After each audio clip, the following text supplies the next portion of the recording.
Greetings, everybody.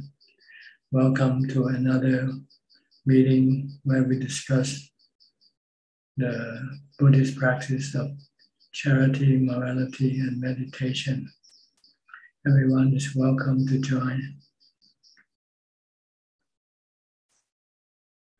We'll go to our first participant tonight, which is coming in, Felicia Chan.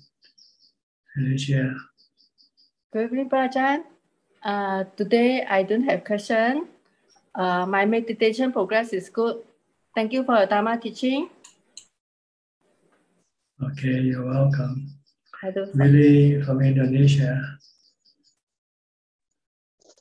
Good evening, Ajahn. Today I don't have any question. Thank you. Nanapat from Thailand, Wat Yannasangwararam.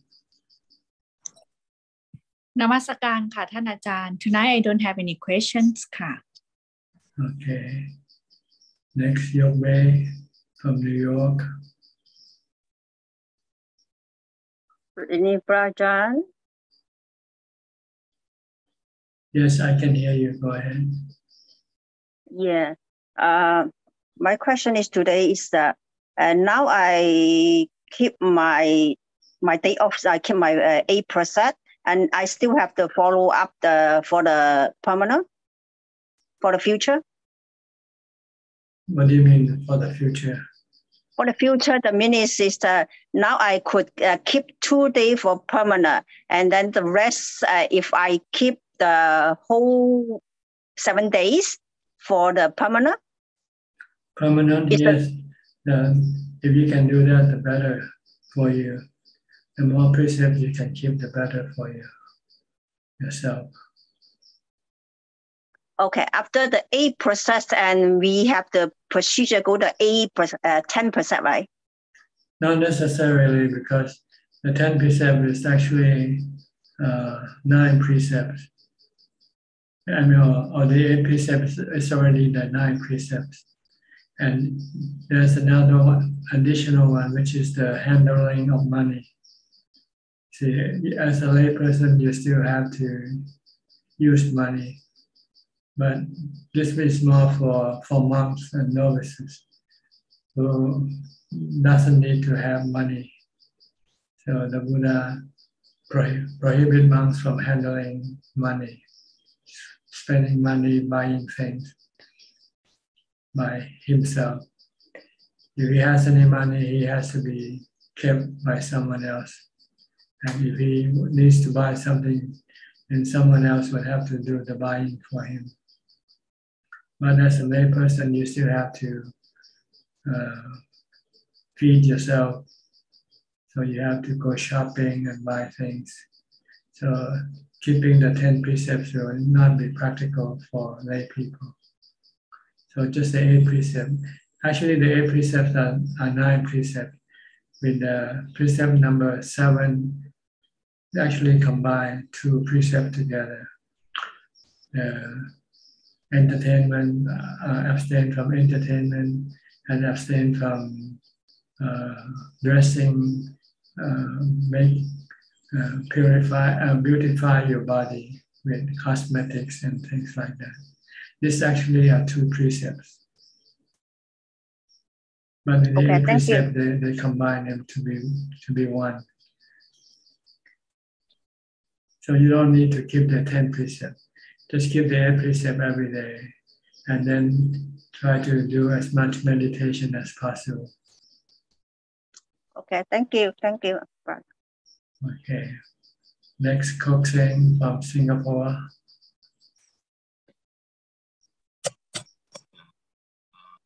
Yeah, good evening, Ajahn. Tonight I just have update on my meditation experience today. So normally I will set an alarm at 12 p.m. noon to tell myself that to stop my meditation and to start preparation for lunch. So normally what happens is that when I sit at around 10 a.m. and I tell myself, okay, I will close my eyes, I'll not shift my legs, and I will stay in this posture until or 2 hours until the alarm sounds at 12. But towards maybe 15 or 20 minutes before 12 o'clock, the mind will say, oh, it's okay. It's enough already. Can open your eyes, can stop meditating. And so there's this internal struggle. On one hand, the mind will say, oh, okay, to stop meditating. On the other hand, there's another one say, no, just wait for maybe there's another 15 minutes more or 20 minutes more. Just wait for the alarm and so on. So there's this internal struggle, whether to open the eyes or don't open the eyes or wait until the alarm. So so for this morning, the experience was at about 11:45. So the other side of the mind say, okay, open your eyes. You can use the remaining 15 minutes to do some contemplation. Yeah. So just want to ask Ajahn. So is it okay? Do we need to sit until the alarm ring, or when we find that it's difficult to stay focused anymore, and then we just open our eyes and end our meditation for that for the morning session? Well, it's up to you. The longer you sit, the better you get the result. The less you sit, then the less result you get. That's it. So it's up to you what you want. John, when you say the results, at least specifically, what kind of results am I supposed to expect? And your voice keep coming on and off, so I can. Sorry. Ajahn, can you explain what kind of results are you referring to? Well, jhana, when you sit meditation, you expect to get jhana. If you don't spend enough time, you might not get into jhana. It's like a plane running on the runway. If you have a short runway, the plane might not be able to take off, right? You need a long runway for the plane to get up to speed and then take off. If you have a short runway, you won't be having enough speed to be able to take off from the ground. So if you have a short period, then it will probably not be possible to enter into jhana.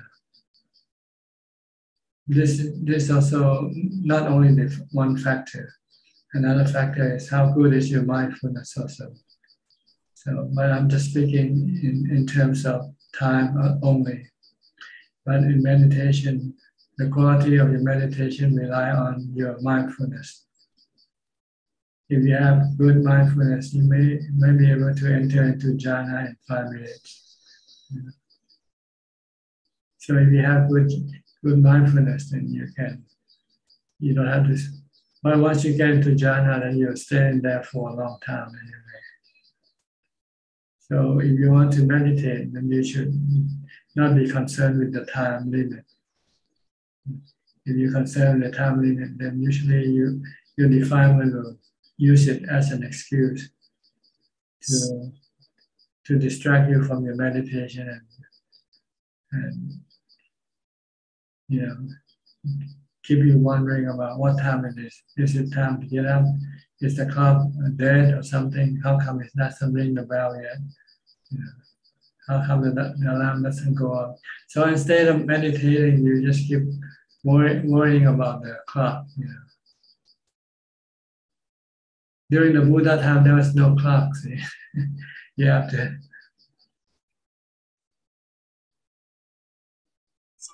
That is a kind of endurance test. Is that I'm just trying to tell myself, just endure another maybe another 30 minutes. It's not endurance. When you meditate, you don't endure. You use mindfulness. If you don't use mindfulness, then it's useless for you to endure for hours. You don't get any result. What you should do is to increase your mindfulness, to be mindful.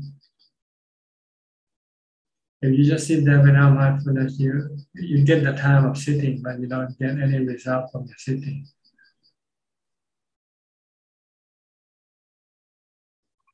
Okay.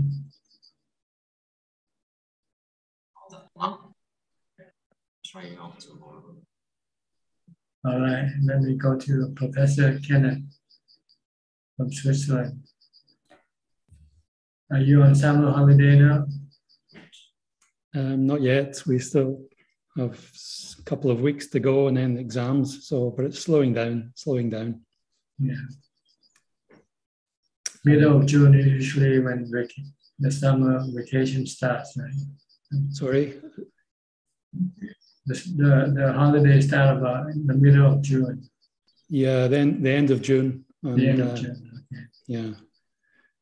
This summer I'm going to be moving to a different department, different location, so I'll be a little bit busy. Still the same university? Yeah, same university. Different campus? Different town, different campus, yeah. So you have to commute further, longer, or you have to move? Well, I'm going to move my apartment as well. I'm going to move to be close. Yeah. Okay. Yeah, Tanajan, I would like to ask your advice. I have two very close relatives, family members, young people who have both, it's a couple, they both have recently had a fairly serious health diagnosis, both of them, different illnesses. And I would just like to ask, both of them are actually interested in practice a little bit, how I should advise them to practice at this time when they are facing serious health issues. Yes, actually first they should study about the body and the mind so that they know who is sick and who is not sick. You have to tell them that you're the user of the body. You don't get sick with the body. Like the user of the phone, the user of the phone doesn't get something happened to the phone, it doesn't happen to the user. So somehow they have to understand this principle of the separation of mind and matter, mind and body. And they have to accept the truth of the nature of the body, that it is impermanent, and it's not something we can say that it will last for so long and you will not get sick or get sick or not, because everybody has different, different consequences to it. Somebody get a lot of this sickness and somebody doesn't get any sickness. But anyway, it's all gonna end up dying at the end, sooner or later. So this is something that they have to accept and learn and accept. If they can accept this, and then the user are not the one who is being sick or die with the body, and then they can feel less stressful with this understanding. And if they feel that they still cannot convince themselves of this truth, then they should try to do some meditation to calm the mind down, to stop thinking. And then they might be able to see the difference when the mind is not calm and when it is calm. And they will be able to see that a lot of the stress is really in the mind, not in the body, not from the sickness, but from the mind itself. And once one can stop the mind from thinking or worrying about the body, then the mind becomes peaceful and happy. So this is something everybody has to learn, and keep reminding himself or herself of this fact, that you are not the body is not you. Yeah. And try to not be overwhelmed by what happens to the body. Try to stay aloof. Just accept that the nature of the body that is subjected to sickness and death. And the degree maybe differs from people to people, but we're still the same. Some might be subjected to more sickness than others. But this is something that it comes with the body, you know. But people sometimes, when you go buy automobile, some people, unlucky people, run into bad automobile, always have issues that have to be fixed. And some people are lucky, they buy no issue with the automobile, right? Mm. So this is, the body is like an automobile that you happen to buy from your parents. And then you just have to live with it. You know. Fix it if you can. If you can, then you just have to let it be. But your mind should not be stressful. Mm. Something like this. Okay. So they have to accept the nature of anicca, anatta, the body. Anicca, the body is not the same with everybody, you know. And it keep changing, keep getting older, and you will get sick. Some people get a lot of sickness, some don't get as much sickness. But in the end, it all will stop, it will die, and sooner or later. Also, this is different from body to body. Somebody die young, somebody die old. Yeah. But they all come to the same conclusion, which is the dissolution of the body. But the mind who possesses this body, who uses the body, is not in any way affected by the changing nature of the body. The mind is always knowing and thinking. That's all it is. Regardless of the conditions of the body, the mind just still know or think. That's all it does. The problem with the mind is being think with delusion. It think with delusion, with delusional thoughts. Thinking the body is itself. That's the main problem. Everybody thinks the body is himself or herself. Right? Nobody ever thinks that this body is like a telephone or an automobile. I'm just a user.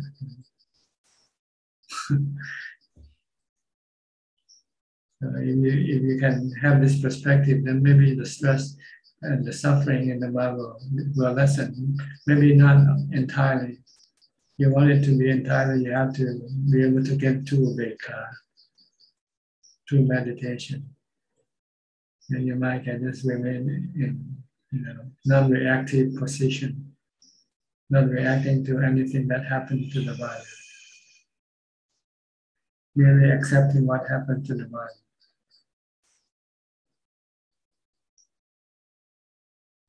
Do you think you can do this to them, or do you think they can accept it or not? Yeah, I think so. I think that's a very helpful guidance. I'll pass that on. You can maybe pass them on this talk to them, and they can watch your question and answer. Yeah, I'll do that. I'll do that. You can tell them the time of the talk. I mean, the position of the time during which minute we are in. So they can go directly to your question and my answer. Yes, I'll do that, Ajahn. That's very, very helpful. Thank you very much. Okay. Is that all for now? That's all. Thank you, Ajahn. Okay. Bruce Lee, you're next from Indonesia. Evening, Ajahn. I don't have any questions for now. Thank you, Ajahn. Okay. Katrina from Australia, long time. Been a while. Hi, Ajahn. Yes. I don't have any questions tonight, just listening. Thank you. Okay? Yeah, I'm okay. You catch COVID yet? It's seems to be quite popular nowadays for catching COVID. I haven't got it yet. Oh, okay. I'm one of the lucky few. Lucky few. Yeah. Okay. I've only had one jab. Oh, really? And you don't intend to take any more? Huh? I don't know. I might get one more. I just got it for work, but yeah, I don't know. Okay. If I can avoid it, I'll avoid it. You have any questions? No, I'm okay. Thank you. Just so good to listen. Thanks. Okay. You have something to tell? Anything you like to say? Well, I'm going into the bush in a few days to do what they call it's called a vision quest, but I'm basically going camping with just a tarp over me and no tent, just a sleeping bag and no food for 4 nights and Fasting for 4 days. Yeah. Just water. Just drink water. Just water, yeah. Good. Yeah, I think so. I was reading about the Buddha being, you know, how in the beginning he went to the extreme. Yeah, and then then he found and then he found the middle way where he was, you know, eating moderately, eating moderately. But Yeah. the important thing is to meditate, not just to fast only. Fasting only doesn't help improve your mind. You need fasting to stir your mind to go into practice meditation. Mhm. Because if you eat regularly, you tend to get lazy and sleepy. So you don't like to meditate. But if you're not eating, then your mind knows that it needs to meditate in order to cope with the hunger from fasting. So it's forced to do meditation. So it's like a stimulant. Fasting is like a stimulant. It will stimulate your meditation practice. But you have to do the meditation. Not just fasting alone. Doesn't improve your mind. If you want your mind to advance, then you need to meditate. And you use fasting as the stimulant to stimulate your mind into action, into meditation. Okay. You go in a group, right? Do you have any activities that you do together, or you can do anything separately? No, you just have a space, so you have there's other people, but you're far away from each other, so you can't hear each other or see each other. And you just have your space, and you have to stay within that space. And yeah, I guess. Do they encourage meditation or anything like that? They just it was sort of in the beginning they were saying just don't take anything in with you, like any habitual things, just go in with carrying nothing with you, like nothing at all. But then when I was listening to the guide talking about his experience, and he was saying when he had the most profound experience at the end, it was when he was following his breath and breathing in like the whole environment and breathing out the whole environment. And yeah, he said that that was when he could separate his mind and body. And yeah, I was like, okay, So, I can just meditate. So the goal is to discover something different from what you normally have, right? Yeah, just take everything away. And experience nothingness or emptiness. Yeah, maybe through a lot of dukkha. It will be much more easy if you use meditation to help you ease the dukkha. Yeah, it's good to hear you say that it's good to do it. So thank you. Yeah, but you have to use mindfulness to eliminate or lessen your dukkha. If you don't use mindfulness, then your mind can go into into free fall, uncontrollable. Mm. So you need to control your mind to keep it calm and relaxed. Mm-hmm. I'll do my best. Okay, good luck to you. Thanks, Ajahn. Thank you. Next, Johanna from Indonesia. Good evening, Ajahn. Ajahn, I want to ask, does jhana always have indicator like falling, like the mind feel like falling from Usually not all the time. Maybe the first few times might be, first experience might be like that. And not always though. Some people might not have this free falling experience. They just kind of feel like we getting calm gradually. Not suddenly. So it doesn't really matter what the goal is for the mind to enter into stillness, to become calm and peaceful and happy, and not doing any thinking. Yeah, I think recently my meditation just get better because it gets calm more easily, but nothing like feeling falling from a place kind of just, right? Okay. I wonder if it's a jhana or not. Well, it might be different level of jhana. You might be in the first level or second, whatever. But it shouldn't really bother. You should really worry about it. What you should worry is how's your mind feeling like. If you feel good, feel light and easy, then you're on the right path. Yeah. Yes, I do feel like that, like calm and easy. Yeah. And if you can still meditate, you should do it. If you can still watch your breath, then you should do it. Or if you can still recite your mantra, then you still should do it. But when your mind becomes completely calm and still, then you know that you won't be able to watch your breath or recite anything because the mind was just still. Then you don't have to do anything when you get to that point. Okay, Ajahn. Okay. Thank you very much. Alexander Aruka. Where are you in the Netherlands? I am now. Hello, teacher. Good evening. I am in the north of for Holland. It's called Groningen. Groningen. Yeah, it's a very Zen culture. They don't talk much here. Only me talk. I'm Brazilian. I'm communicative. Okay. Do you have anything? Nice combination. It's yeah, it's a student city, a millionaire. Also, the first atomic reactor from Europe. For Europe.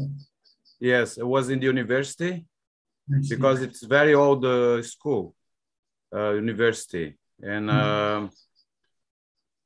it is how say I'm here because I came to study art 35 years, no, 28 years ago, more or less. And I have to come back here because problems in my diploma, some many years ago also. And then I stay here because it's was good conditions for art production here. It's very social, huh? It's a big monastery. They take care good of for the people who live here, and they are different from the rest of the Holland also because they are more social than Amsterdam, than Rotterdam, than other states. They are famous for that. Social. Okay. I had good karma, teacher.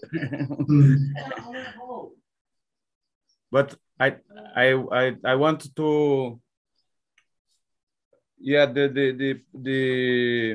I'm not at home. I'm in the boat of a friend. I'm in big ship, and very good friend from many years ago. He used to be my teacher in the school, but now he's my friend for many years.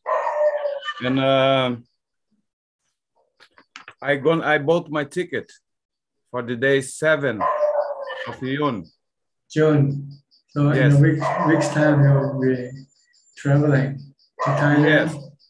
And in exactly moment, I take my plane in exact half hour after you start the Zoom. I will be in the plane. So I will make contact from the airport too, you know. Okay. If everything goes well, of course. Is this a straight flight or non-stop flight? No. That's very. I'm in the economic class, teacher. So I go to Qatar. Qatar. Yeah.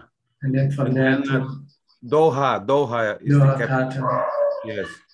And so we'll be about in the roll. It will be about 20 hours traveling, more or less, and more from Bangkok to Pattaya. Pattaya. That's only 2-hour drive from Bangkok, from the airport to Pattaya. 2-hour drive. There is a train to go there? Not train, but usually buses, air-conditioned buses, or taxi. Taxi? Yeah. Oh, so, but I have to talk those details with your assistant. Shall I ask him those details? Yeah, yes. Have you made reservation for a hotel in Pattaya or anywhere yet? Well, until now, with the informations I got, it was that we don't need more visa for 1 month there in Thailand, and yes, I have vaccinations too, but they will make the test and you go. But that's a question I have to ask if I have to make a reservation. That's a very important one. And then I will. Sorry. No, go ahead. I look for many hotels, especially around the monastery, the closest one, because I am like jumping from parachute, you know, because actually I bought 1 week ago or more, but it was they mistake my name in the ticket. So then I have to go behind it. It took lots of time and work to fix it. So then I just informed today, therefore I informed first you, otherwise I would have told already your assistant. But yes, I think it's very important detail, because if I have to make a reservation, no problem, I can make it. There's a hotel in the village where we go to collect food called Vorita, I think. Vorita. What's the name? Vorita, Worita. Vorita. ITA, Vorita, Pattaya. Search for this hotel is in Banampur, but it usually call itself Pattaya, but it's actually in the village where I go for winter bath. Okay. So I'm gonna make a reservation there then. Then you can see me in the morning when I come for arms round. I go there every morning. The hotel staff also give food to the monks. Okay, then I can start by sharing with you at first. Yeah. Beautiful. Very beautiful. Yeah. Okay, I think there's no requirement for you to be quarantined anymore. I think you can come in if you have the necessary vaccination or something like that. But I think, have you consulted with the Thai consulate about it yet? Yes, I did. They're very sharp and handy, but very sharp. And they told me that we don't need visa. And my doctor also, he goes to New Zealand and those places. He said, just the for my medicines, just the apothec from the apothec. I have a passport for medicines, and what more? I have the certificate from my vaccinations, but anyway, they make the test there and you go. That's what I understood. Yeah, you have take a test, a brief, and then if it's negative, then you are on your way, I think. Yeah, therefore I hope it comes negative. We never know, huh? Life is. If it's positive, then they ask you to quarantine yourself in a hotel somewhere. Not, but they don't have any official place for you to quarantine. They just advise you to stay away from people until you test negative again. Then you can come out and meet people. Yes. Yeah, and we never know, teacher, but I will bring some reserve for those things too. But my thing is when I have 2-way tickets, but I hope I don't use my back ticket. I want to go ahead. Yes, I don't see myself in other place. So there. So I will make it all ready here. I have friends. Now I'm in the house of one of them. We go to my house, and he will stay with my belongings. And he have truck, and he's very interested. I gave my boat to him, teacher. You told us when you have a problem. Let's say it was difficult to sell it. It was a cheap boat I bought. So I gave to him and he can make a good money because he's I'll say mariner and things like that. So he knows how to deal with this and that. So I'm here to solve this problem also with my belongings that only when I must come back, then I still have a house here. But also is another problem with monasteries there. Is medical insurance, in the Ajahn Chah monastery, you need at least for 3 months, you must be on your own for medical insurance.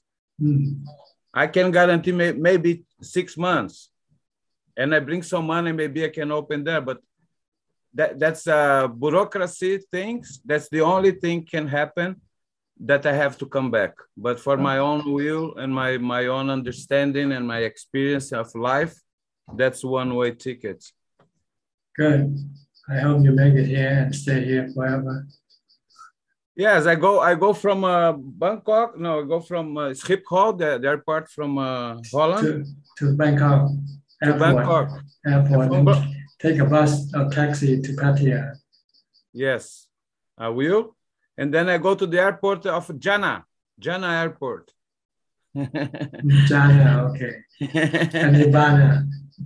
Yes, Jana, Nirvana. And you take another one to Nibbana. Yes, as your final destination.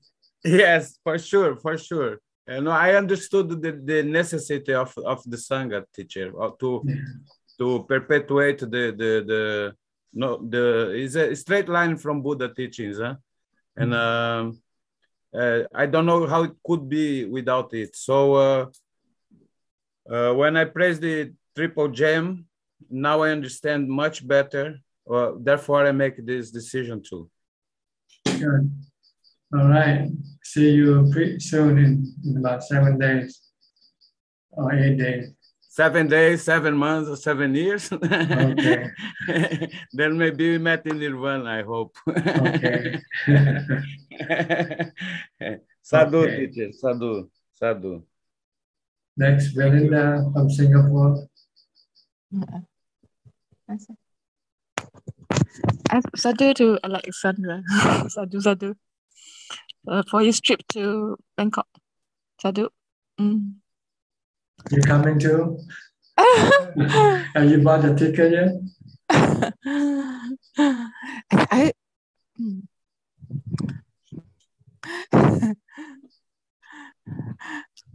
Now we have many visitors from Malaysia and Singapore visiting us since the country is now open and no requirement for quarantine. We have lots of people from Indonesia, from Malaysia, from Singapore. It's my hope, Ajahn. Okay. I let it unfold naturally. Okay, let it happen. Yes. It's up to you. You're the one who can make it happen if you want it to. Any question tonight? Just want to let you know, like the toothache. I'm okay now after antibiotics and a few painkillers. I just took that few tablets and I stopped. So I'm better now. The toothache. But it was not easy to separate the body and the mind. But except when we meditate and watch the pain arise and passing like that. Yeah. Yes. Just remind yourself you're just a watcher. You're not the one who experienced the pain.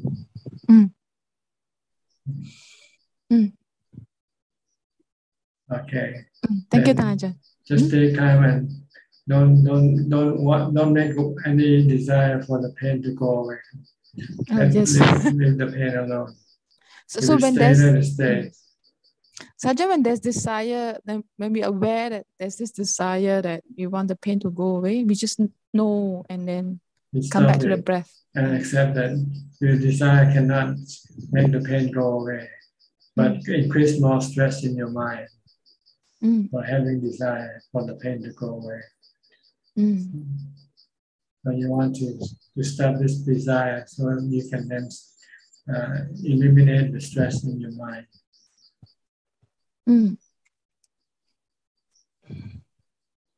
Okay, then you can have ubekha. When you have no desire, then your mind can have ubekha. Will have ubekha to live with the pain, to accept the pain. Okay. All right. Next, Gek Yenso from Penang, Malaysia. Hi, Ajahn. Yeah, good evening. Ajahn, most of the senior citizens lost their memory seriously when aging. Do you think the meditation actually can help? Can you speak louder? Can you speak louder? Yeah, majority of the senior citizens actually lost their memory seriously, right? Forgetful. During the aging, do you think the meditation actually can help them to improve their memory? I think so, because a lot of meditation masters, they tend to be quite sharp with their memory. Or the Ajahn, they don't lose memory. They might lose something unimportant, but the things that is essential or important, they don't lose them. Okay. Yeah.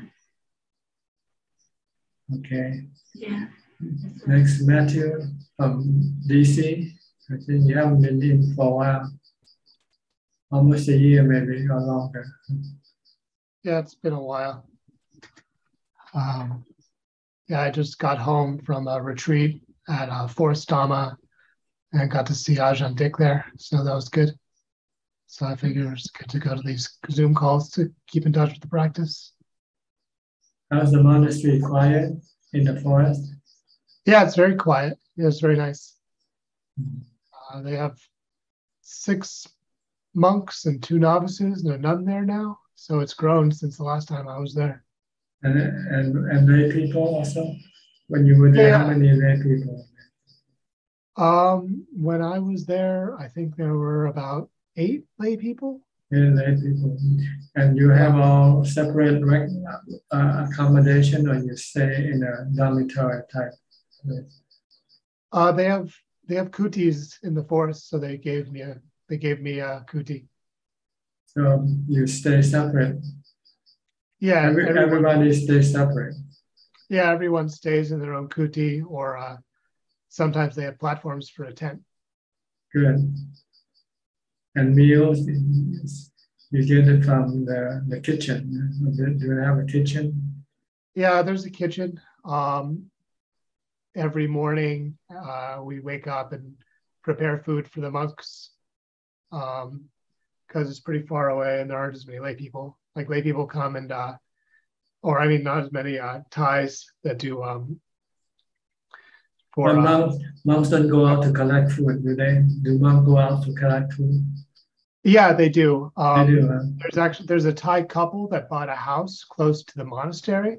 Mm-hmm. So the monks go and do Vindavat by their house. Then they come up and we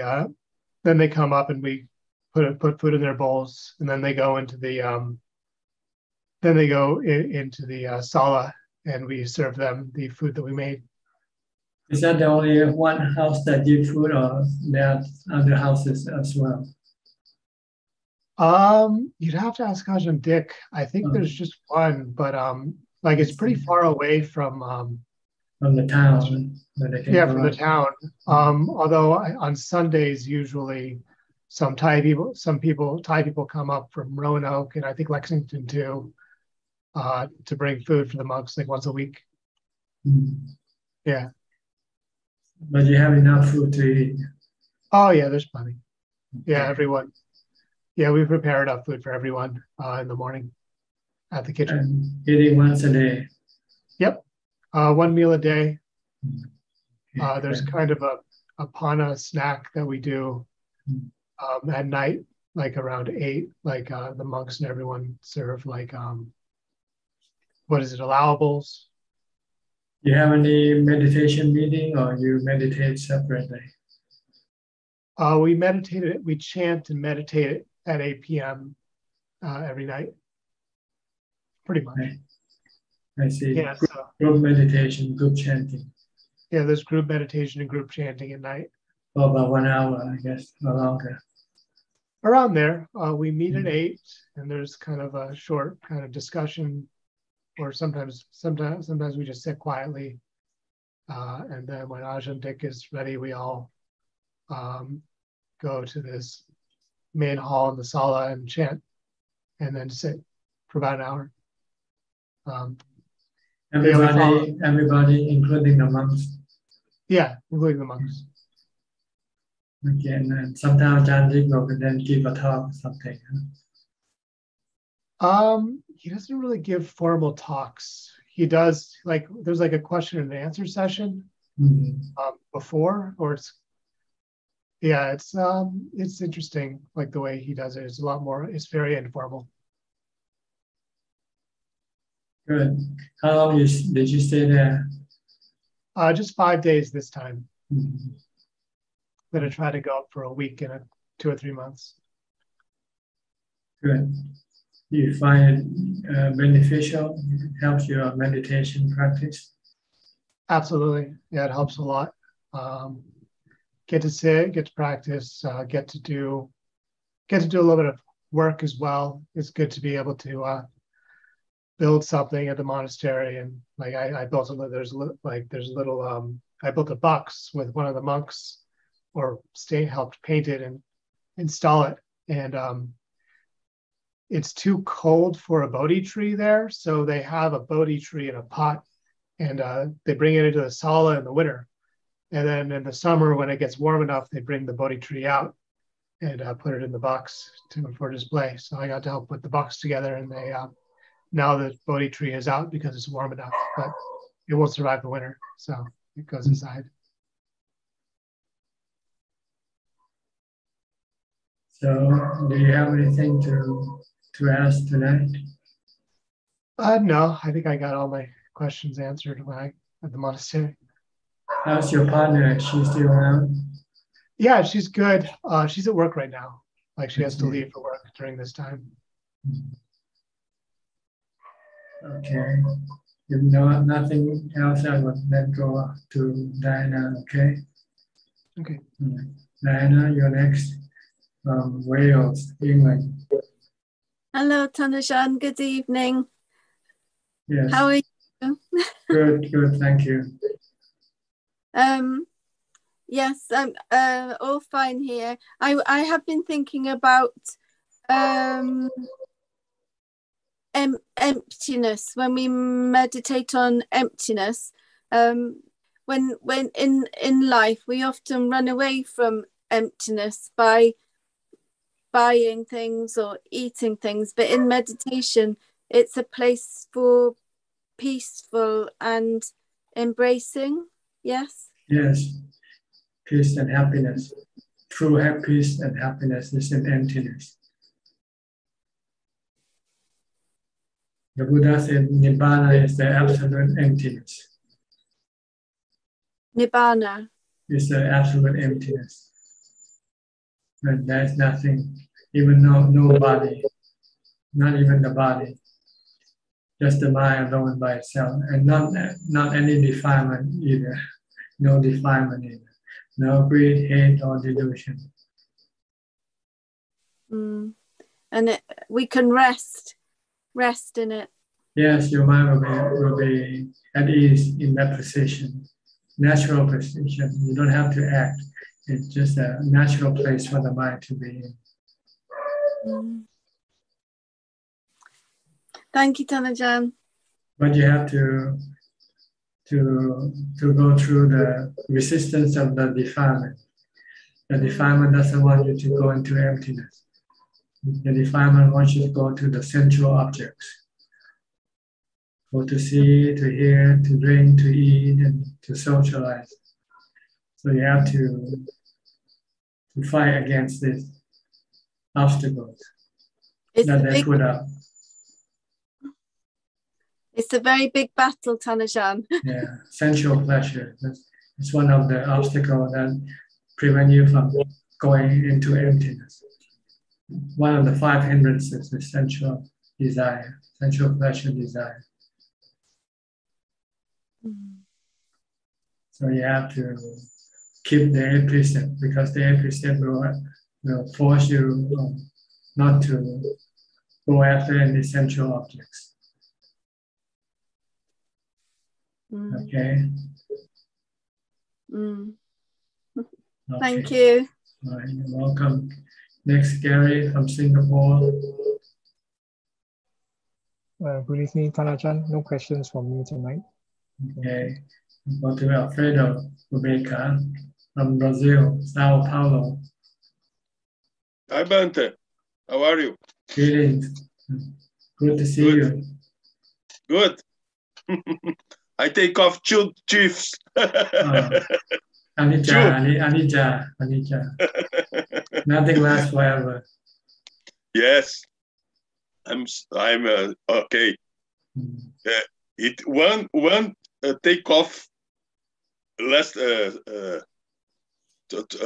other consult. It's okay. Bante, my sati is very okay. I have my chantings. I create any chantings with your teachings and my studies. Chanting. I have, yes, my chantings, not react, not the prime. The hindrances, né, Bante? The Four Noble Truth, the Asubas, Anapanasati for basis to Anapanasati, Vipassana model. I create by my chantings, né, Bante? My sati is very good. Your mindfulness. Sati. Yes, my mindfulness is very good with my chantings. I will say I remember the chantings when I wake up in morning or night, or when I stay in any place. It's a tranquility life, né? But the chantings help us to mindfulness is okay, né, Bante? Is very important too, né, Bante? Panha, né, Bante? Panha is very important, né? Yes. You have to see that everything is changing all the time. Things keep changing. Nothing remains the same. Yes, and anicca is more clear on us, né, Bante? Yes, it's harder to see anatta. Yes, anatta and dukkha is more clarifying in mind. with Pana, né, Bante? My samadhi is okay too. I don't have a lot of samadhi, more tranquility. But same thing. Samadhi and tranquility is about the same thing. Right? It's just the same thing. Peace. Yes. Stillness. Calm. These are all samadhi. Yes. Ubeka also is samadhi. Yes. Okay. Good. Samadhi and Panya is together, né, Bante? It's together. Yes. Together, then you can get rid of your defilements. Yes. You cannot have one or the other to get rid of your defilement. You need both. You need samadhi supporting your wisdom or panya. Yeah. Why defilement is so profound, Bante? Defilement is deep rooted in your mind. So it takes a lot of effort and energy to extract the defilement from your mind. Yes. So you need wisdom and you need ubeka from samadhi to do it. Yes. The delusion appears, né, Bante? The delusion exists, né? But the Panya control, né, the delusion, né, Bante? Yes, delusion is like darkness. My Panya is like light. When there is light, then the darkness will disappear. When you see anicca dukkha anatta, then delusion will disappear. If you don't see anicca dukkha anatta, then you will be in the dark and think that everything belongs to you. Yes. Nirodha, Bante, Nirodha. Okay, good. All right, nice talking to you. Okay, Bante, good week to you too. I hope you don't lose any more tooth. What? I hope you don't lose any more tooth or teeth. No, the truth is Dhamma, but the truth is very, very good.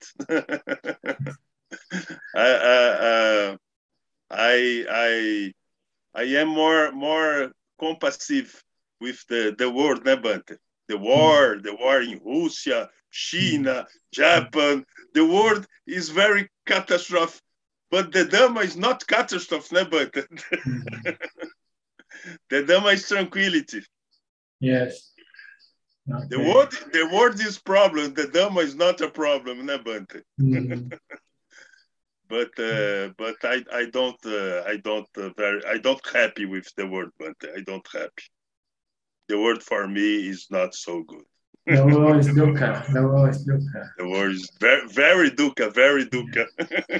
So it's better not to be born in this world. Yes. The word is a stone, but a stone. A stone, hot, very hot. Fire. A bonfire. Yes, a fire. Yes. Okay. But Panya is above Nebante, is superior Nebante. Yes. Panya will solve all your problems. Yes. Panya will solve your problems. With the support of your samadhi. Without samadhi, you cannot use Panya alone to solve your problem. Yes. Yesterday, I bought a covering to my meditation seat. I see. Good. Covered to my meditation seat. I see. To not rain. I see. Okay. A green color. Covered 2 meters. I see. You sit outside when you sit outside. Yes, outside my home, but okay. In 50 days we'll arrive here. Okay. The track. It's good to meditate. A cover is very good. Not rain. Okay. In rain, I meditate in rain. Get off my house. Do you have lots of rains in Brazil? What? Do you have lots of rain in Brazil? Yes. Lots of rain. Huh? Yes, okay. yes. The rain is very heavy. Very hard. Heavy, yes. Yesterday night, rain. Today, rain. Oh, really? But no flooding. No what? Flood. What's flood? Water, a lot of water flooding the house and flooding the streets. No. Only rain. Only rain. Only rain and vento, né? And clouds, very clouds. And in winter, cold, né, Bante? Cold, very cold. Okay. Yeah, very cold. Cold and rain. But Brazil is tropical country, né, Bante? Tropical. The Amazon, the biggest forest in the world. Yes. Now, Elon Musk, the more rich people. Elon Musk. Yeah, Elon Musk. He's helping Amazon to survive. I see. Good. Yeah, it's very good. Very good. But one question: rich peoples, when very married, to house peoples and to house Amazon, to house country, how Elon Musk, né? The karma and that peoples the people's not desperate, not illuminated, né, Bante? Only meta, and not Panya, né, Bante? Or Panya is stood in merit to help other countries. What do you think about this? Well, Hey, Pasenadi have helps on time of Buddha, né? But Hey Pasenadi helps peoples, help countries, né, Bante? Yes, Dana. That's what Dana is. Yes, Charity. But not wisdom in meta, Bante. Only meta, and not wisdom, Bante. Well, you have to use wisdom to support your metta. Metta without wisdom, then it might be useless, not effective, not useful. Yes. Okay, thank you for your time. Thank you, but sorry about the questions. Okay, no problem. Okay, Sorry. Next, Monica from Malaysia. Monica. Greetings, Ajahn. Any question? Today during the sitting, there was this flickering light which becomes brighter, and I sort of pull the mind back to the breath. Is this the right way to handle this? Yes, don't pay attention to anything except your breath. Because this can be a distraction. If you pay attention to them, then you will not be meditating. Then you won't be able to go in deeper. If you want to go in deeper, you have to disregard everything that appears and just keep focusing on your breath, your meditation object only. Then your mind will eventually reach emptiness. That's where you want to go. What about some teachers, they mentioned that you can put the light at the back and also that you can see brighter. Is it a different type of things? I don't know what that means. I don't want to comment on what they say. Okay. So basically, it is best just to bring the mind back to the breath. Yes, right? the breath. If you use the breath as your object of focus, then you should keep focusing on your breath only. Until eventually when you reach emptiness, then the breath will disappear also. So that means to say that once we are actually in emptiness, we you won't don't have to do anything. You don't have to do anything. Oh, we can't pull back also to the breath, isn't it?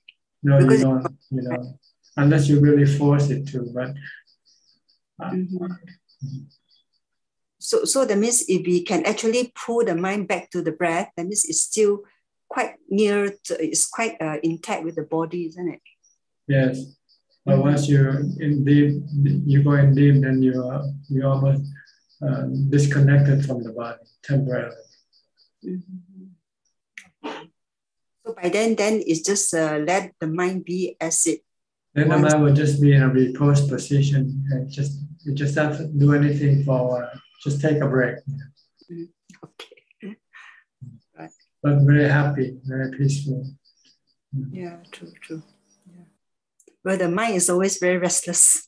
Right, always very restless and reacting all the time to everything. True. With samadhi, the mind stops reacting. The mind just remains in a resting position. Okay. It's very difficult to bring the mind to go into emptiness. You need mindfulness. You need to have continuous mindfulness. So you have to keep practicing mindfulness all the time before you meditate. Yeah, From the time you get up to the time you go to sleep, you should not be without any mindfulness. Either focus on your body movement or focus on a mantra. Yeah. Then you will have strong mindfulness. Yeah. I think it helps. It's just that maybe it's not so continuous throughout the whole day. Because you have other activity to distract you. Yeah. That's why you need to live alone and be away from everybody and everything. Like Katrina, she's gone into the wild for 4 days. No food, nothing. Leave everything behind. Just take your body and mind.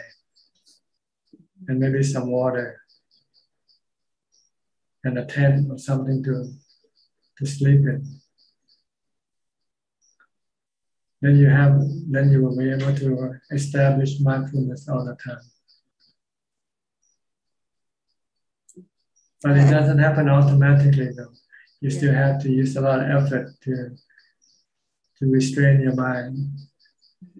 Because even when you're alone, your mind can still think about everything else. Everything. It can go around the world. That's true. So at the meantime, I think I'll just practice wherever I am now. Whenever you remember. If you remember at all. Yeah, true. Yes. The remembering is a very important factor. Yeah, remember to be mindful. Once the mind runs, there's a lot of dukkha already. Yeah. All right. Yeah, okay. Keep trying. You'll succeed one day. Yeah. Thank you, Ajahn. Yeah. No success without trying. Yeah, no pain, no gain. Yeah, okay, good. Yeah, okay, thank you. Next, Sri and Jack from Vancouver, Canada. Hello, Ajahn. How are you both? Good? Happy? Yeah. Good, happy. Ajahn, I want to ask about Iri Otapa, like the... Hiri Otapa. It's 2 words. Hiri means shame. Shameful of your immoral conduct. Being shameful of your immoral conduct. Otapa means to be fearful of the result of your immoral conduct. If you have these 2, then you will not do any bad karma. Because you are shameful of yourself. If you steal or you lie or you cheat. If you have no shame, then you can do this thing. But if you have shame, then you don't want to do it. So you have to establish a certain shamefulness in yourself. Yeah. I'm ashamed of myself for stealing somebody's money. Not thinking, oh, I'm clever, I can steal somebody's money. Because you lose your integrity when you commit bad karma. You lose your good quality, your goodness. So you should be shameful of your immoral conduct. And you also have to be afraid of the consequence, because when you die, you will not be born as a human right away. You might have to be reborn as an animal first, or go to hell before you can come back as a human again. So this is the quality that will help prevent you from conducting any immoral act or bad karma. It will help you to keep the 5 precepts.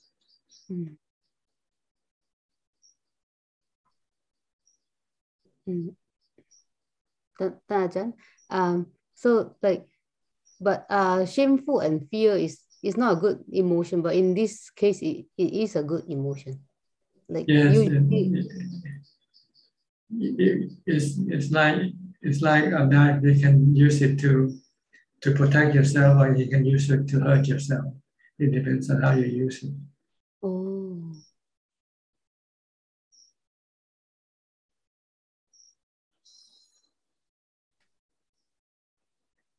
If you are ashamed of yourself acting immorally, then you don't want to do any immoral act, right? Yeah. And if you know that the consequence of doing immoral act can cause you to be born as an animal, when you have a choice not to be born as an animal, would you rather not take that choice, not to be born as an animal?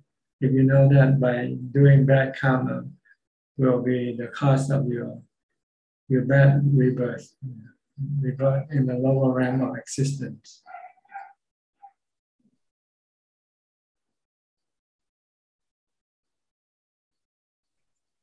See, the 4 lower realm of existence are the consequences of your bad karma or your immoral act. If you don't do any immoral act, then you won't take birth in those 4 lower realm of existence, lower form of existence.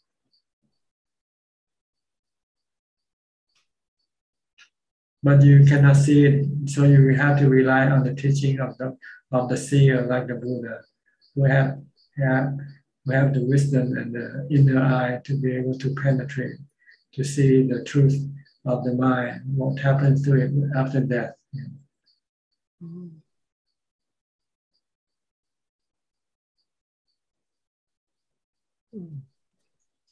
Until you became a Sotapanna, then you can see it by yourself, the consequence of doing bad karma.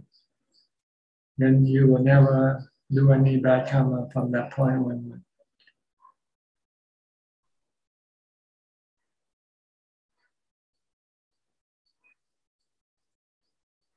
Okay, anything else? Ajahn, you say you see it, meaning you see the mind. Like you see the mind, you see the consequence that happen right away when the mind commit an immoral act. The mind catch fire. Right? The mind became being consumed by fire, by fear, by hatred.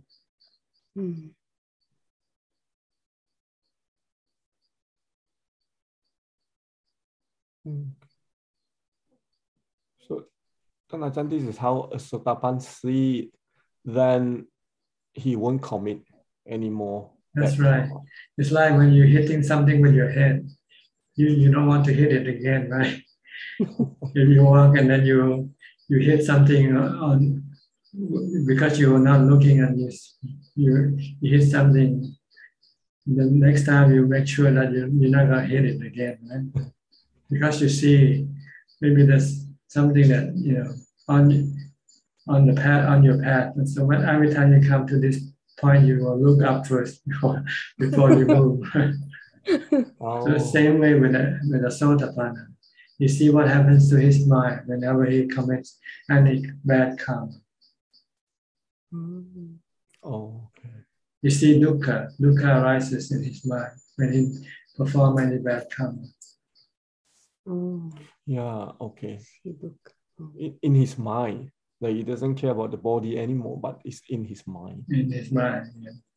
The body might not yet receive any consequence You steal and you still can get away by stealing. Nobody catch you yet. But your mind already paid for the consequence. Okay? Yeah.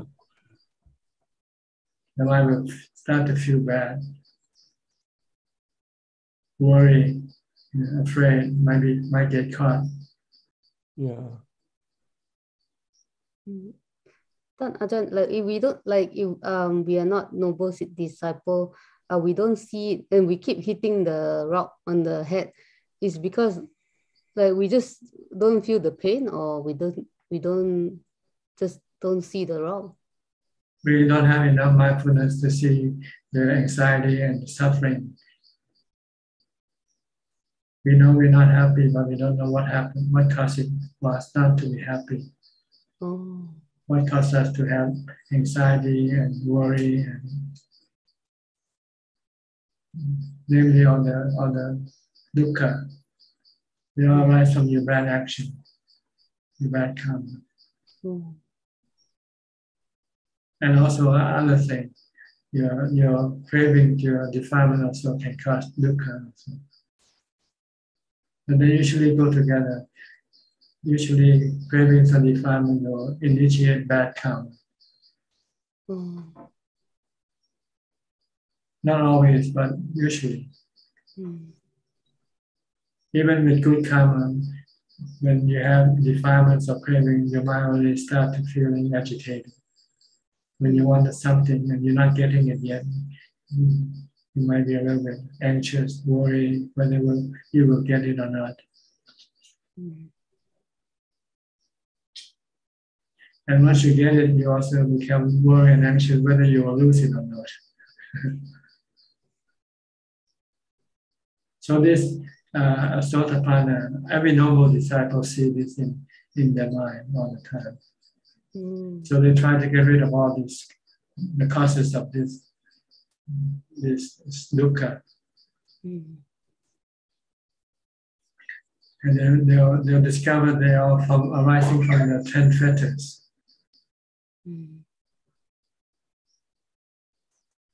Oh, 10 fetters, okay.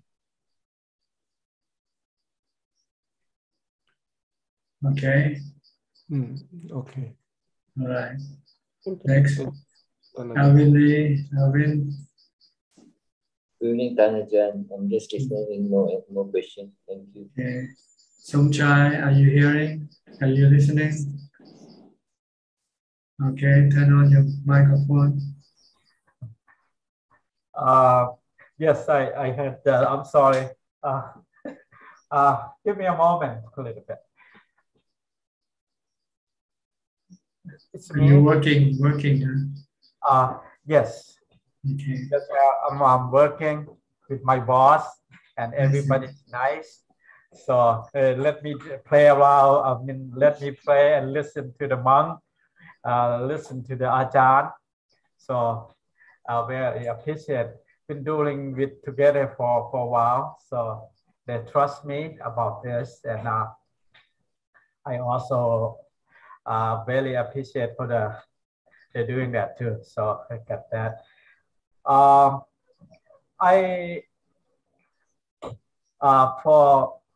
Tan Ajahn told me about quit doing this, quit about this. I think it's good for my body. It was I always nightmare, like thinking too much, and extremely bad dream. And sometimes my wife had to wake me up about at night. I said, I dream about something, always something bad dream. So for now, I try to see it, keep eye on, said, last of 6 months, 4 months from now, I never bad dream again. That's probably something changing right now. So anyway, then one bad thing to me is right now, I always get mad kind of fast. Like when they're talking, I kind of don't like it. Then I kind of shoot back out.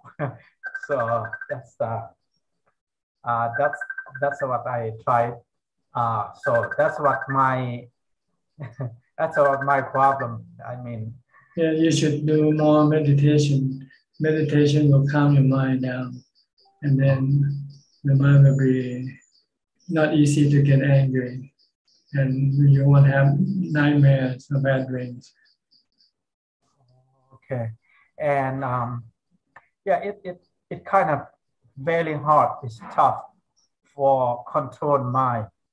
I think someone can do that. I really admire. Or you can do it too. You just have to try to control your mind. Oh, okay. You can do it. Just keep reciting Bhutto, Bhutto, Bhutto. When you recite Bhutto, you are already controlling your thoughts. You cannot think about other things when you recite Bhutto, Bhutto. So when you're angry, just keep reciting Bhutto, Bhutto. And after a few minutes, your anger will disappear. Because you forget it, you forget what caused you to get angry in the first place. Because you keep reciting Bhutto, Bhutto. You're not thinking about what made you unhappy or angry. Okay, that's okay. You told me some like 5 precepts. What's a sixth one? What's sixth one? The sixth precept is not to eat after midday. Eat before midday. After midday, you don't eat any food. The midday. After midday, that's no food. Let's see. I think I blocked that couple of times. That's right. What's about seventh one? 7 is no entertainment. No entertainment. No socializing. No entertainment. Well, yesterday, because this in US the Memorial Day, so I went to a social and talk about, and that's I think it's bad because talk about all about in Thailand actually. That's what I'm trying to say. Talk about all bad stuff from the bottom to the top. Yeah. So that's wasting your precious time. Yeah, that's correct. Yes, that is true. So, better recite Bhutto, Bhutto, Bhutto than talk with other people. What's that? Okay. All right, then I'm not gonna let somebody else go in too. So yeah, okay. Thank you so much. I will come back to see you again. Thank you so much. Maybe tomorrow night you'll join us in the Thai. I will tomorrow. Kind of, actually, when I listen, it kind of kind of translate. So but anyway, thank you so much. Thank you. Okay, you're welcome. Next, Philip and Adeline and Philip from Malaysia. Good evening, Ajahn. I don't have any questions today, just listening in. Thank you. Okay. Kyu Dong from London, I think. Now she's back in London after a few months in Thailand and a brief visit to Hanoi. Now she's back in London. Thank you, Ajahn. I have no question today, although I have so many questions, but I think I have to answer them myself. So yeah, better if you can find the answer yourself, then you get wisdom. I think I know the answer. It's the problem of taking actions to follow them. I know what I have to do. Yes. It's just, I don't think it's upadana, but it's something else, something emotion. Saying, I still have to do this, I have to do that, or I don't feel comfortable leaving, but I know what is the right thing to do, not wasting time. You have to contemplate on that a lot. Remind yourself that can come anytime. And when that happens, then you will not be able to do what you're supposed to be doing. Yeah. Then you will get you started to do whatever you want to do. Yeah. When you die, you lose everything anyway. So why One more day, one more month doesn't make any difference. Yes. And besides, you cannot keep anything with you when you die, right? Yeah. So pretend that you die today and just then take off and go do what you have to do. That's true. People will survive your death. Don't worry. You're not. I know we have the same saying or proverb in Vietnamese. You're married or you're not married. It's the same. Yeah. Life goes on even after you die. Exactly. Your death don't change things, so don't worry about it. I know it. if they cannot depend on you, they'll find someone else to depend on eventually. Yeah, the problem here is that they don't find anyone else to replace me. That is the problem. And they will. because of that, I'm when there's no you, they will find someone. When they'll be forced. Exactly. Yeah. Yes. When I'm not here physically, they will. I know. Yeah. So do what you have to do. Because if you don't do it, if you don't do it, you won't get it done. Exactly. No one can do it for you. I have to love myself. I still remember what Thanachan taught. But you said that be ready to be bullied every day. But in the context of the monastery, it's different than the context in life. Same. Is it same? Yeah.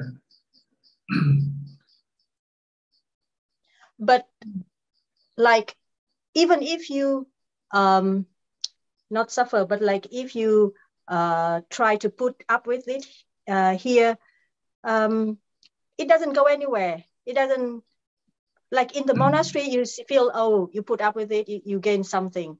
But here it's like, you put up with it, you don't gain anything. It's just waste of the effort putting up. No, you gain by not getting into trouble.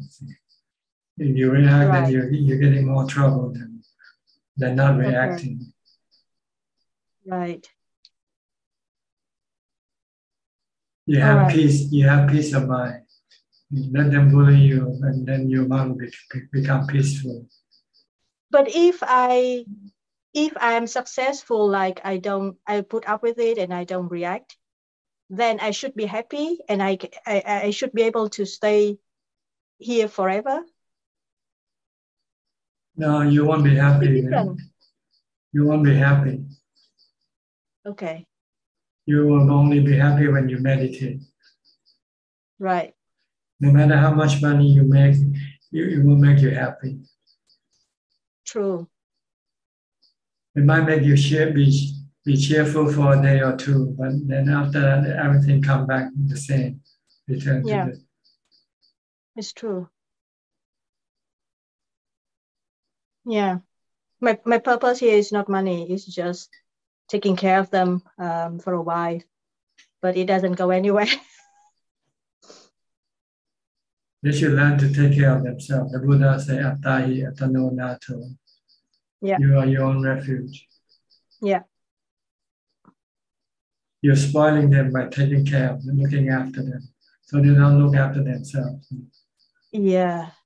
I think they depend on me mentally only. Same way, they shouldn't depend on you at all, because you are not indispensable. Exactly.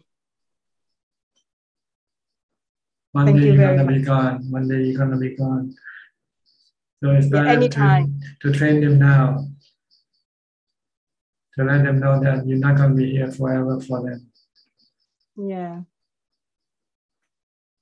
By going away from time to time. They are fine when I'm gone, but it's just. Then why? Then why not go? Yeah, it's true. Yeah. Okay. Thank you. All right. Next be Ravin from Bangkok.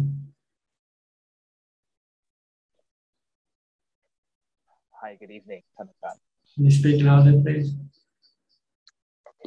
Can you hear me now, Thanachan? Yeah, better. All right. Thanachan, I have a question regarding one of the 10 fetters, the Sakaya Titi fetter. You mentioned from your previous talks that to become a Sotapanna, we have to get rid of the fear of aging, sickness, and death. So my question is, do we have to get rid of each one separately, or they all come together as one package? No, they're separate.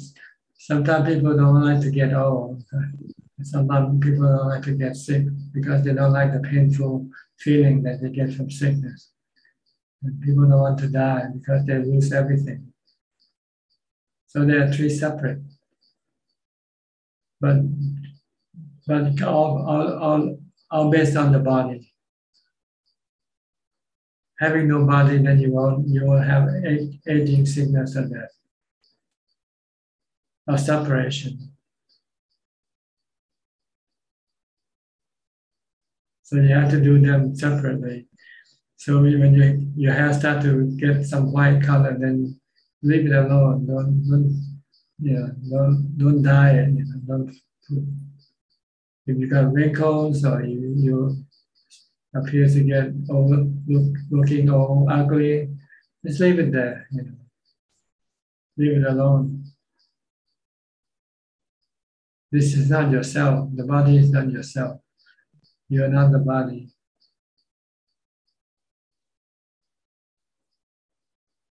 And when you get sick, you get painful feeling, and you become afraid of sickness because you don't want to get the painful feeling.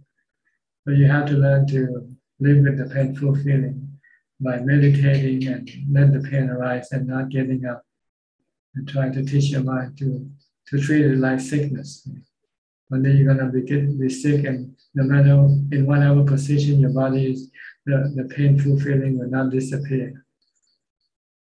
So then you will know you have to learn to live with it. Once you can live with it, if you have no opposition to the painful feeling, then there will be no stress. And death is another problem that you have to solve. So there are more or less three separate problems that you have to learn to deal with them separately.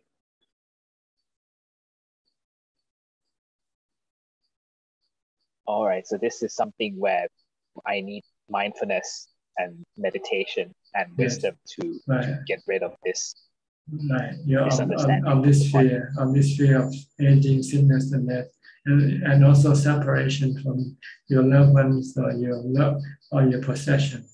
You also have to try to go into the wild with nothing with you, no body, no nothing, just your body and mind.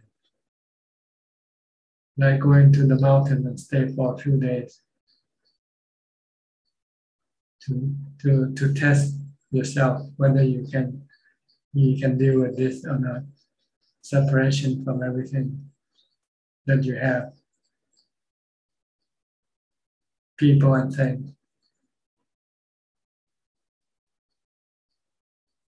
Because sooner or later you're going to be separated, right? Even before, you might think that you separate at the time of death, but that's not usually always the case, right? Sometimes you might separate before death, even. Yes. Sometimes we don't think about that though. Sometimes we think, oh, it's a long way away, but it can just happen all of a sudden.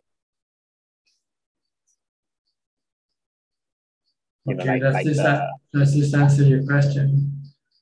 Yes, it does, Ajahn. I just have one more question. It's also about the Sotapanna. You mentioned that a Sotapanna has fear of doing bad karma and would never do anything to break the precepts. But a Sotapanna still has attachment to the senses and can occasionally get, irritated or angry. So do I understand correctly that sensual pleasures and getting irritated is not considered bad karma? It isn't a bad karma, but it's a karma that will get you rebirth if you still have sensual pleasure. You're still addicted to sensual objects. So you have to keep coming back for them after this body die, you will then go after a new body to get a new body. So then you can enjoy your sensual pleasures again. So it's not bad karma. It won't cause you to be born in a lower realm. You'll be born as human or higher. Oh, I see. It's more of a hindrance to the practice. To a higher level, to Nibbana. You want to go to Nibbana, you have to give up your sensual pleasure, desire.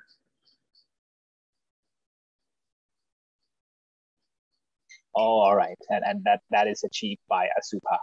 That's right. So Asupa will get us to Nibbana. Not all the way yet. It will get you out of the sensual realm of existence. You will not return once you have seen Asupa. Because you don't want to come and have any sex with any ghost anymore, any corpses. You know. But you still be in the realm of the rupa and arupa. Because you once you no longer have any sensual desire, then you find happiness by meditation, by entering into jhana. And jhana is also an object which can cause you dukkha because it's also anicca, dukkha, anatta. So you have to give up these two also. In order not to return to the sensual, to the arupa and the rupa realm of existence. If you still enjoy rupa jhana, arupa jhana, then you still want to come back to it. So you can still not yet get to Nibbana. Oh, okay. So jhanas are still considered impermanent. Impermanent, still three characteristics. Has the three characteristics of existence. It can give you dukkha when you're out of jhana. When you're in jhana, you're peaceful. But when you come out of jhana, your longing for jhana can cause you to have irritation and sadness. Oh, I see. I never thought about it that way. I always thought jhana was the way to get us back on track. It's a replacement to your sensual pleasure. But it's also another type of addiction. Like people now, they stopping smoking cigarette and they go using vapor then, right? They use vaping instead of smoking. So they just replace one addiction by another addiction. Same way with our practice. We replace our addiction to sensual pleasure with meditation, with rupa jhana and arupa jhana. Once we get rid of the sensual pleasure, we must also not be attached to the rupa jhana or rupa jhana. We should learn to live without the jhana. And we will find that the cause of our irritation is our desire for rupa jhana and arupa jhana. So we have to use wisdom to teach us that rupa jhana, arupa jhana are also anicca, dukkha, anatta.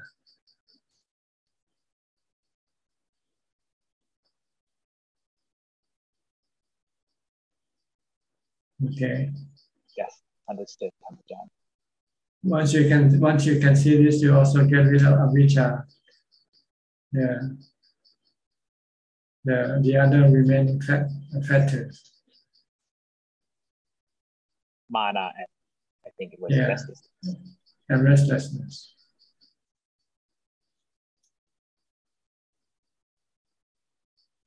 Then you will not come back to the three realms of existence anymore. You'll be in Nibbana. You'll be in Nibbana like the Buddha and his noble disciples.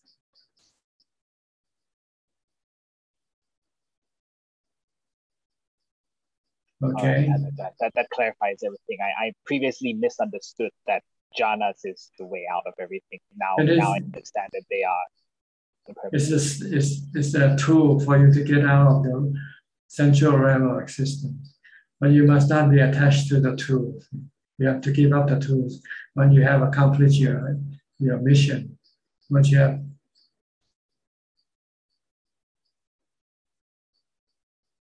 Thank you, Thanajan. That was very insightful. Thank you so much. Okay. Next, Gavin Danapal is now on the mountain near where I am right now. It's been here almost a week now. How is it now? No electricity. Or you using candle? Yeah, I'm using. It's saved my batteries. Okay.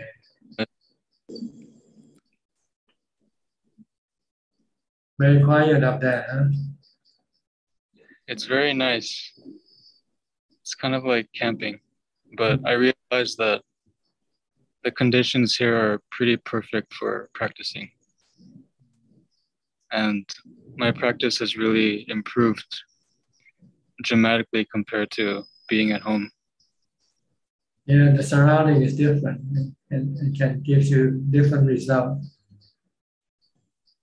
When the surrounding is quiet, and it makes the mind quiet easier. They call Kaya Vivek, Chitta Vivek, Kaya Vivek, Chitta Vivek, Viveka. Viveka means quiet. If the body is surrounding of the body is quiet, then it will make the mind quiet also. Easily. How are those two terms different from Greek vivek? Which vivek? Chitta vivek. Greek vivek. Greek vivek. Greek vivek is really kaya vivek. Kaya vivek. Greek vivek is to take your body into seclusion. I see. Once you take your body into seclusion, the mind will also be in seclusion because the mind accompanies the body. I see. So they say once the body is in seclusion, the mind also will be in seclusion.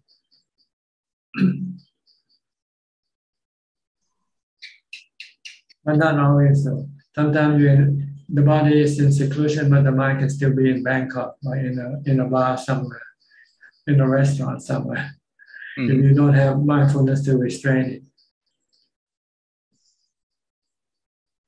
But it's harder because there's nothing to stimulate it.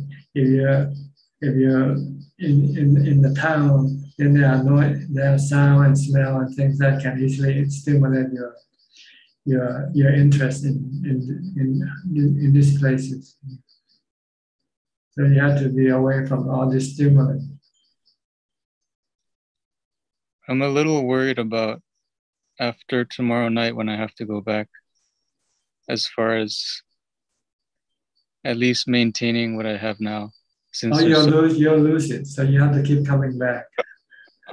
Don't worry.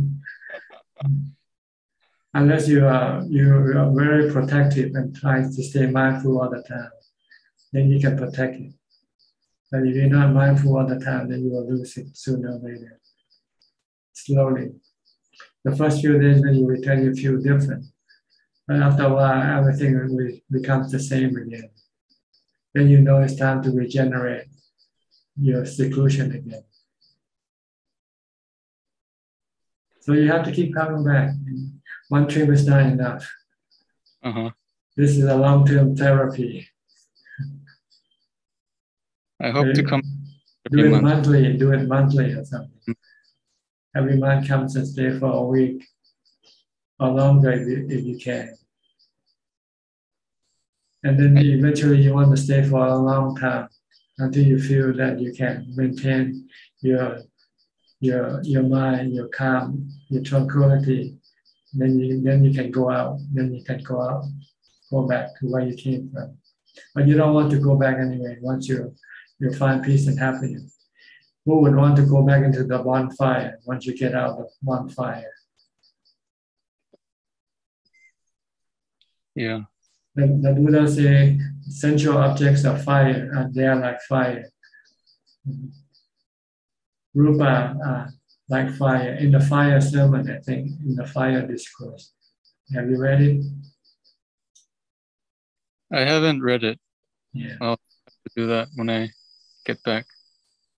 Yeah, I think you can search the word fire discourse. And he mentioned they are like fire, sensual objects, sight, sound, smell, taste, and tactile objects. They are like fire. It burns your heart once you start to get near it, once you start to become involved with them. I read your book, The Sensual Pleasures Are Painful. Yes. Because they can burn you. They are like fire. So you don't want to be burned by fire, you should stay away from fire. If you don't want to be burned by your sensual objects, then you should stay away from them. Like you are now, there's nothing around you that can burn you now, except your own defilement now. That's the only thing that can still burn you. I also see very clearly how supportive the Sangha, the community, is when you're very close to it. Everybody practice. So I encourage you to practice also, because nobody is watching TV or drinking or having a party. Yeah, it's quite nice. Okay. You got anything else to say? No, I just really appreciate that I have the chance to be up here. Okay. You want to say hello to all your friends in the room here? Oh, hello. Everybody come if you have a chance.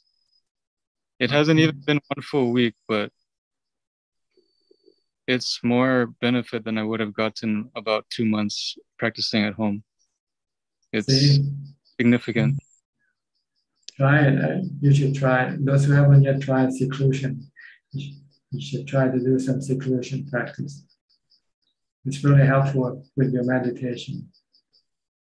Okay, we're almost running out of time, so let me move on. Okay, thank you. Okay, now who's next? Mandy Smith. Okay, Mandy, you're next. From Canada, Niagara Falls. Crab Namaste.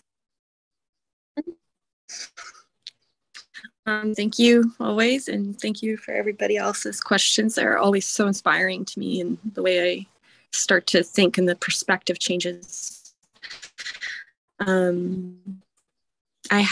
I wrote it down on a Facebook too, but I have a question. Besides keeping with my word and my focus, my concentration, I'm going into a surgery where they don't provide anything for the pain today. And I'm just wondering if there's any other tactic when you know you're going to endure pain. Is it just Budo, and try to stay in Samadhi? Yes, in Samadhi, to wisdom, tell yourself that you cannot run away from it. You should embrace it rather than trying to force it to go away. Because when you're forcing it, you get frustration, you get stress. If you embrace it, then you can eliminate the stress. Okay. Not try to enjoy something you don't like. Yeah. Once you enjoy something you don't like, then that something will not bother you anymore because you're enjoying it. If you don't enjoy it, then you will always be in pain, in stress. So you have to tell yourself you cannot run away from it. You cannot get rid of it. So the only way to deal with this is to embrace it, accept it. Okay. Then your mind will become peaceful and not reacting to the painful feeling. Okay. If it doesn't, then you need to use mantra to stop it from reacting. And if your mind is not reacting to the pain, it can stay with the pain, coexist with the pain, then you don't need to use the mantra. And if you feel that you're still stressful with the pain, then you should recite the mantra or do some chanting. Or maybe listening to Dhamma talk or something. Just get your mind away from the painful feeling. Okay. Yeah. Okay. Thank you. Okay. I hope your whatever that you're going to will be successful for you. Yes. Thank you. Me too. Okay. Next, Ajahn. I think you're always the last person. Thank you, Ajahn, for and I think thank everybody for the questions. I'm just wondering that as I kill a snake, will my next life be necessarily as a snake first? Probably, sooner or later, you're going to have to pay the consequences. You might have to be a snake, become a snake, and someone else will kill you. Maybe not. Maybe not. This is just an easy explanation for the consequence of your bad karma. You might be born as some type of animal and be killed by somebody. Maybe not a snake. Maybe, I don't know. But you won't be born as a human for sure because you have committed a bad karma. Then how much of the bad karma can be alleviated or reduced by the practicing Dhamma in this lifetime? You cannot alleviate it or get rid of the consequence of your bad karma, but you can deter it to come later if you have a lot of good karma, because then you will be reaping the consequence of your good karma first before you have to reap the consequence of your bad karma. So it is like the eye for an eye type of thing. Is it fair to put it that way? It is, but you can by doing good karma, you might be able to escape it. If you get into nibbana, then you will not be reborn again. Then you will not have to pay for the consequence of all your bad karma. Like monk Angulimala, have you heard the story of Angulimala? I think he tried to kill 1,000 people in order to become successful. But he eventually met the Buddha, and the Buddha said that he should kill the defilement, not people. If he wants to be enlightened, if he wants to be supreme, noble, he should kill the defilement. So he switched the object of killing people to killing his defilement. So he eventually became an arahant, fully enlightened. And so when he died, he will not return, be reborn, and have to be killed by other people that he killed. So that means the Angulimala didn't have to pay for the consequences like thousands of people if he killed. He was not killed 1,000 times, really, right? So that means only when he's still alive. Only when he's still alive. When he's still alive, he might be killed, or he might be.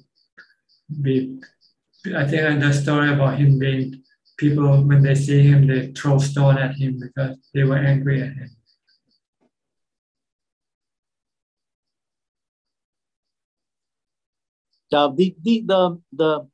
That I actually read the Tipitak, the Ajahn Jog's translations of the things quite extensively, and it clearly says that the consequences of the things are not always proportionate, in the sense that for one person, for doing a lot of bad things, the karmic repercussions may be less compared to somebody else. So I think the one-to-one correspondence actually doesn't explain that, and I think it's kind of at many places it appears that the students are asking Buddha about that can it be? Then he said that for the same for the same amount of bad thing, one person may get less, other person may get more. So I think the kind of explanation that you're giving is contrary to that, I would say. Well, if you do a lot of good karma, so you don't eliminate. If you're still reborn, you might be born and be killed by someone else. And maybe if you kill somebody, 1,000 people, you might have to be reborn a human at 1,000 times and be killed 1,000 times. But if once you're in Nibbana, then you don't have any rebirth. So no one can then kill you, because you have no body, no human body to be killed with.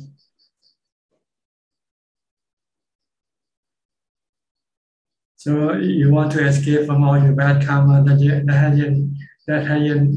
hadn't yet bear fruit. The only thing to do is to get into Nibbana.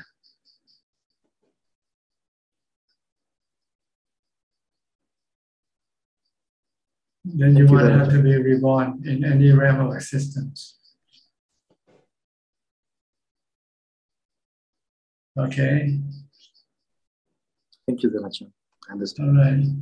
We only have about 4 minutes left, so let me go to questions from Facebook. Any question? There are 6 questions from Facebook,ท่านอาจารย์ and first question from Annie. Good evening, Ajahn. I would like to ask, if someone gets too stressed until they cannot control their emotion, what can we do to help? And only suggest the person to chant so their mind can ease the uncontrollable emotion. Please advise Ajahn. Thank you. Well, you can tell them to use mindfulness. If they're reciting mantra, do some chanting.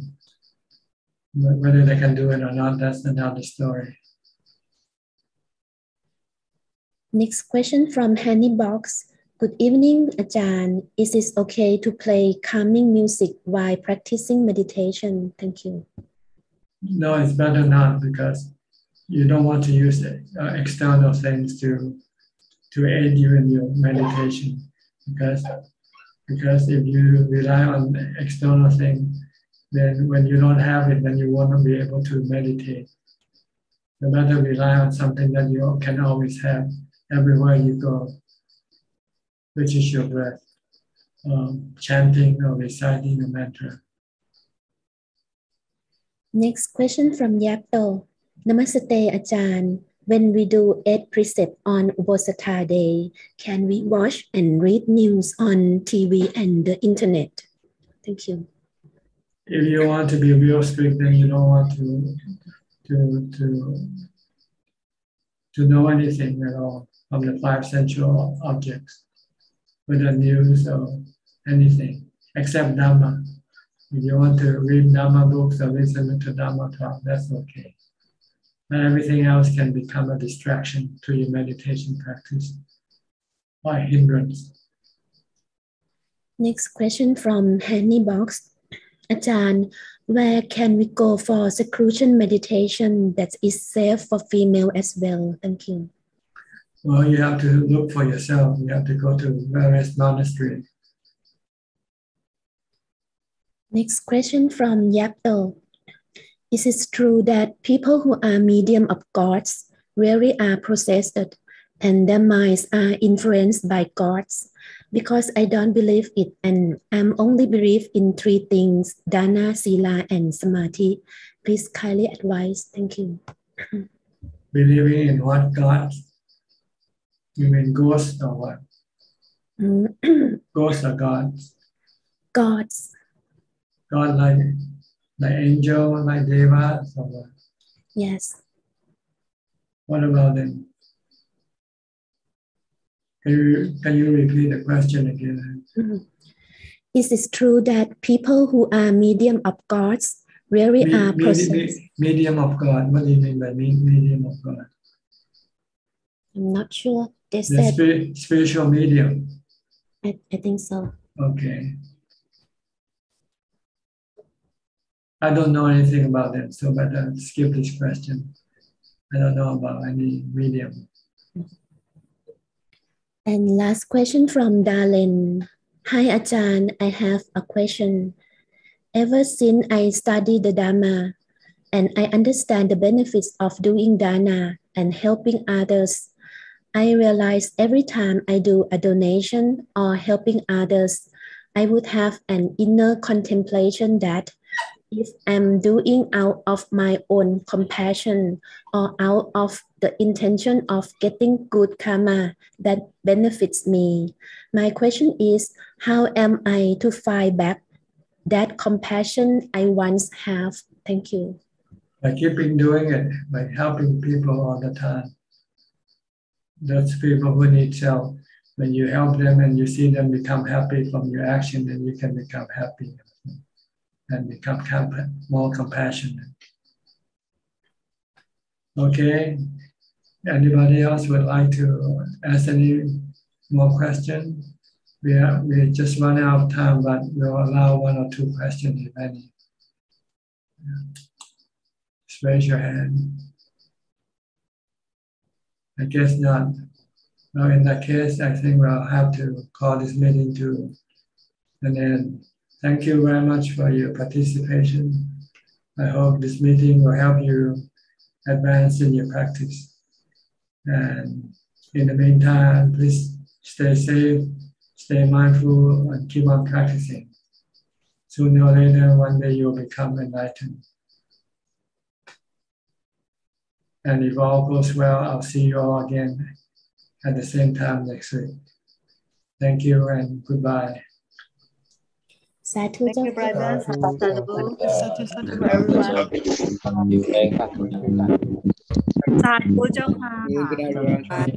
Bye bye. Bye.